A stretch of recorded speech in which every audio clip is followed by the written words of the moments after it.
अखंड सिया रामचंद्र की जय। पवन सुत हनुमान की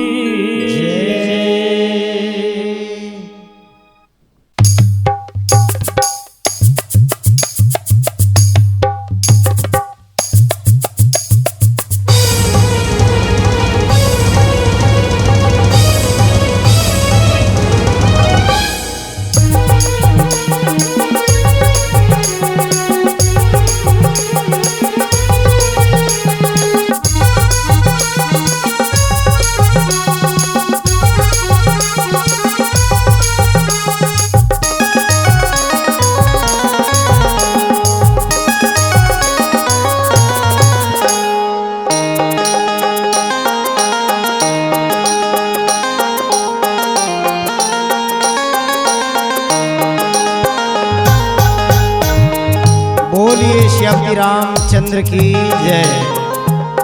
परम आदरणीय आज के राम कथा के आयोजन करिया आयोजन समिति के तमाम पदाधिकारीगण श्री राम कथा रूपी मान सरोवर में बैठ के राम नाम रूपी मोती के चुगैया हंस के समान नीर क्षीर विवेकी जिज्ञासु और मुमुक्ष श्रोता समाज ममतामयी करुणामयी वात्सल्यमयी भक्तिमती महतारी मन शक्ति स्वरूपम और बहिनी मन नान्हे नान्हे बाल गोपाल मन आप जम्मोजन के पौरी मां स्वरधारा मानस परिवार तुलसीपुर राजनांदगांव छत्तीसगढ़ के जम्मो सदस्य में पौरी परत है इला जैन जगह में हो तेने जगह ले स्वीकार करो। आवो आप सबों के बीच में आज जिन कथा प्रसंग में चर्चा हुई वो कथा है श्रीमद् रामचरितमानस के प्रथम सोपान बालकांड जिन संस्कार के कांड कहे जाते वो कांड के दोहा नंबर 195 मास दिवस कर दिवस भाव मरम न जाने कोई रथ समेत रवि था क्यों निशा कवन विधि हुई ये प्रसंग में आज चर्चा हुई। बोलिए श्री रामचंद्र की जय।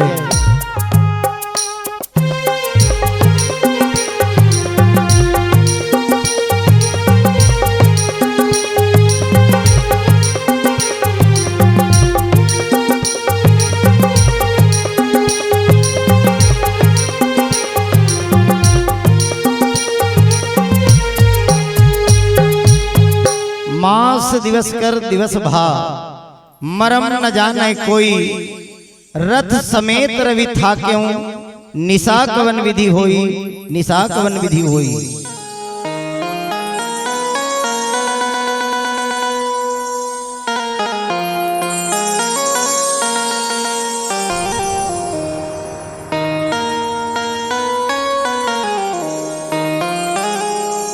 राम राम ले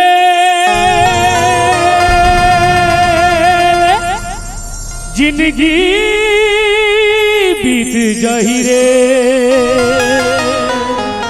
फिर कहाँ पावे मनुष्य तन नहीं आही रे। राम नाम तोला पार लगा ही रे नहीं भजबे विष्णु तते बाद में पछतावे।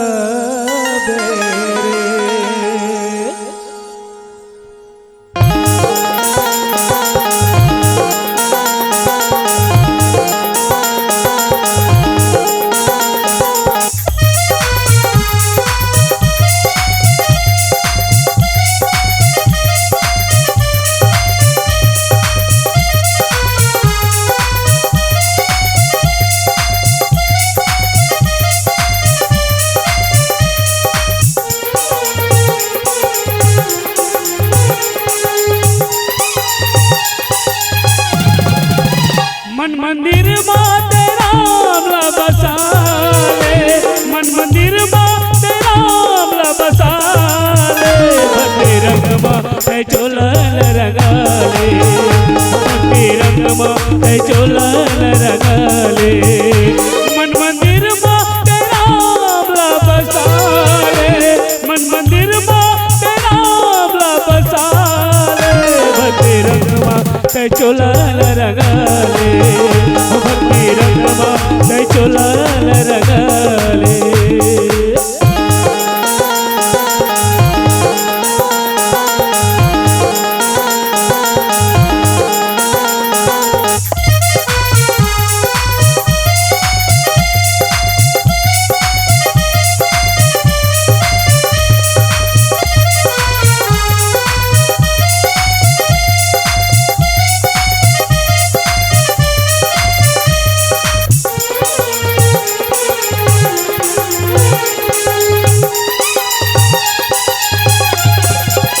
मानस गंगा में डुबकी ते लगा रे अपन हृदय में राम बसारे तोरे तर जाही पापी ये चोला श्री राम के भजन लत गाले ते भक्ति के रतला अपना ले ते भक्ति के रतला अपना ले अपने अदले पुण्य लगमाले अपनी अगले पुण्य लगमाले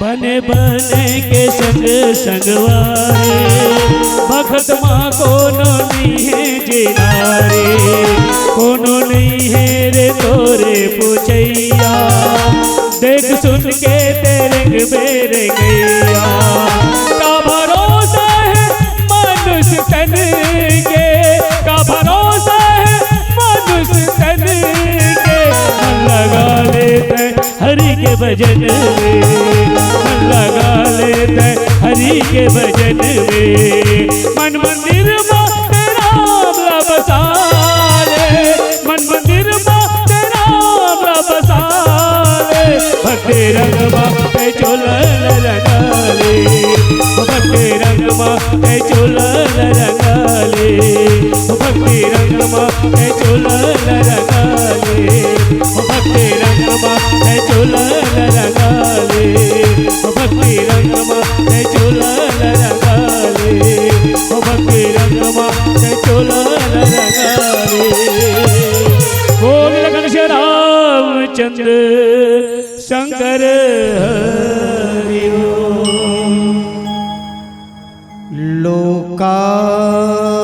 लोकाभिरामम्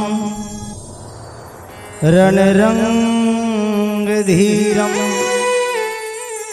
राजीवनेत्रं रघुवंशनाथं कारुण्यरूपं करुणाकरन्तं श्रीरामचन्द्रं शरणं प्रपद्ये।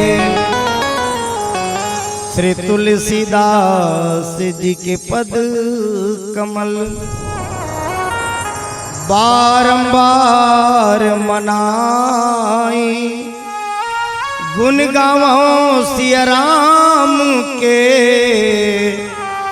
हनुमत हो सहाय। बोलिए श्यापति रामचंद्र की। मानस के प्रेमी श्रोता समाज आओ श्रीमद रामचरित मानस के ये संस्कार कांड में जन संस्कार के गोड बात हो है। कैलाश मान सरोवर में भगवान देवाधिदेव महादेव अपन धर्म पत्नी मां पार्वती ला कथा सुनाते। देखो ये कतका सुंदर बात आवे कि अपन धर्म पत्नी के साथ